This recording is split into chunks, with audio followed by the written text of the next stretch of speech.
Hello. So in the good spirit of the holiday season, I thought I would give you another bit of my workshop for free. This one is a shortened version for YouTube of a field day. You can see me on location shooting a few friends at Holland Lake in Montana. This one is very interesting because it doesn't go the way it was supposed to go. It was a challenging day and you'll see why. But it's a good example of how to be flexible and how to just adapt to the situation. And before we play it, I want to give you something else. It's a discount code for $100 off the workshop. So the code is Strohl, and you can put it at checkout and you get $100 off the workshop. So now here's the video.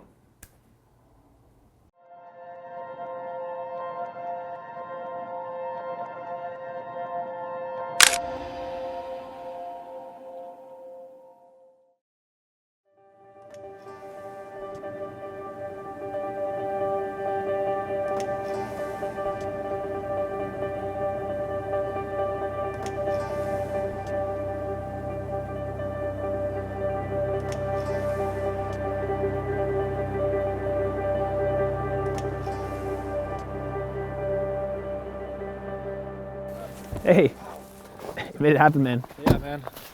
Which one is it? Josh and Rod just met us. They're actually, Rod is a longtime friend that I met through photography, and one important thing for me is I rarely work with professional models unless I have to, but otherwise I'd rather shoot with my friends. Just because I know them better, we're comfortable, and we know just what we both expect from each other.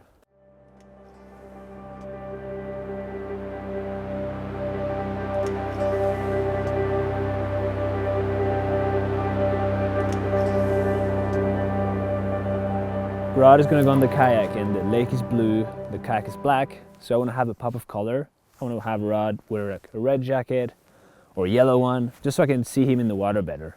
Color is a big deal in adding harmony to the image. There's this thing called the color wheel, which shows you what color is the complementary color of what. So orange, for instance, the complementary color is blue. Purple is green. So you can just look at that wheel and just pick the colors that resonate with you the most and try to use it for your photos. Just next shoot, try to use that wheel and how you choose your environment and your clothes, and talk to your models, ask them to bring these colors. That sounds like a small detail, like what colors go with what, but it can mean a lot when it comes to the final product. Being flexible is super important. Last week we were here and there was a foot of snow. The place was just covered in snow and it looked cleaner than now. There's patches of snow and grass, but that's okay. I think it's super important to be flexible. But if the conditions turn bad, that's okay, but at least be prepared and give it your best shot. We did some research here, look at the weather, ask people if the lake was frozen or not. So always have the odds in your favor. So for me here, the goal is to get this feeling of the last paddle of the season. The snow, we can see the orange trees are kind of turning. So I want to make sure I can get photos of that. So it's going to affect which direction I'm going to send them in the lake. So if I want to get the white mountains, they go that way. Then if we want to get the orange trees, I'll send them that way. We have some walkie-talkies we'll use and we can get them from the drone. So just being super open, but not too strict so they can do their thing. So it's more like, hey, head that way and let them interact with the environment. So the light's getting good. So I'm going to send Rod and Josh into the kayaks towards that peak there. So I'm going to put the long lens on.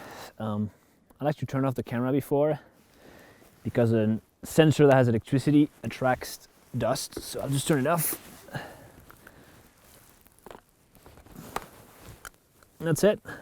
In terms of settings here, 320 is my shutter speed, 4.0 is my aperture, and ISO 125. I got the white balance in automatic because I'm shooting raw. And I'm just waiting for these guys to get in position. Can you go a little more left, rubber ducky? A little more left, rubber ducky.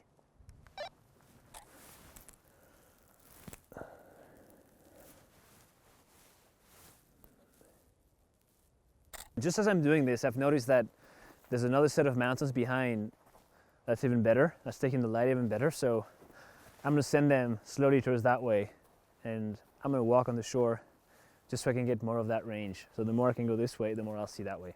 So I'm seeing that the silhouettes of Rod and Josh are kind of blending with the shore, so I'm gonna try to get a little higher. Yeah, that's it, this is enough.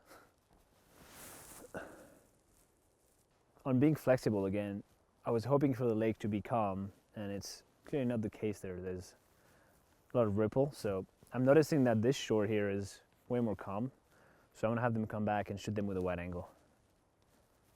So start heading towards the end of the lake, straight at the V. See the V there? Thank you.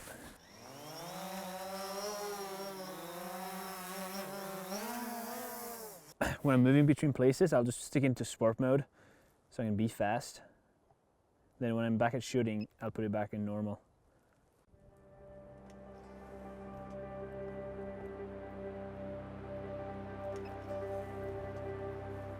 It's pretty windy out there.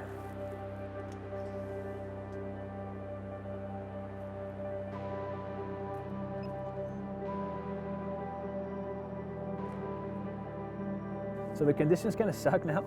We haven't gotten the alpenglow that we were hoping for, but it's okay. The trees are pretty dark and the snow shines a lot compared to the trees, so it's not ideal.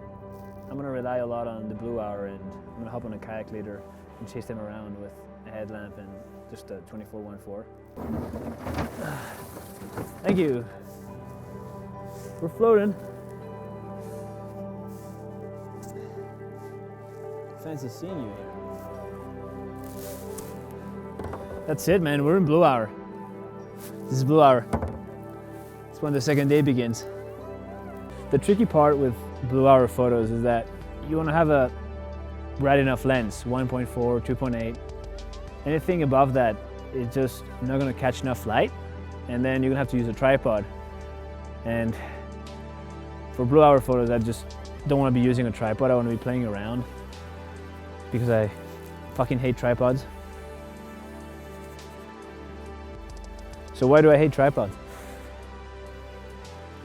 I feel like they limit me when I'm trying to take photos. I like to move a lot and find different viewpoints, and the tripod is so static. Like, oh, this is my viewpoint. And I'm also second guessing myself a lot. So if I'm there and I think it's good, maybe 1 minute after I think it's not good, so I'm gonna be moving again. So I want to be nomadic with my gear in my life, so not using a tripod reflects that. The lake was getting choppier and choppier, so I knew this little nook on the end of the lake that is usually calm. So I just rushed up here, and now we're getting some shots. Okay, yep. Well, I think I got some stuff, man. Yeah, we got a couple of keepers. Like you can see the light's kind of making the kayak glow, and he's aligned with Holland Peak. And even at 1/13 of a second, he's sharp enough, and there's some motion blur, but that's just the way it is. It's real. So I'm pretty happy with this. So we went to plan C today. We had A, B, C. B was shooting from the kayaks. It just kept getting windier and windier. So we ran up this bridge that's at the end of the lake, and it's usually more calm. That's why it's important to kind of know your locations, because I knew just from experience that this is always calm. So if I'm in a bad spot, I can come back and just shoot photos here, and that's what we just did. Today was a good exercise in being flexible, and I'm glad it all turned out this way. So a few things we had planned for worked, and that's good. We had planned for sunset, it didn't happen. We had hoped for still lake, it didn't happen. But we just adapted to every single little issue and ended up having images. Okay, you're good, man. I like to tell models when I'm finished they can go back, but actually it's not true. I'm not finished. I just want to get them doing life. Sometimes the best photos happen here.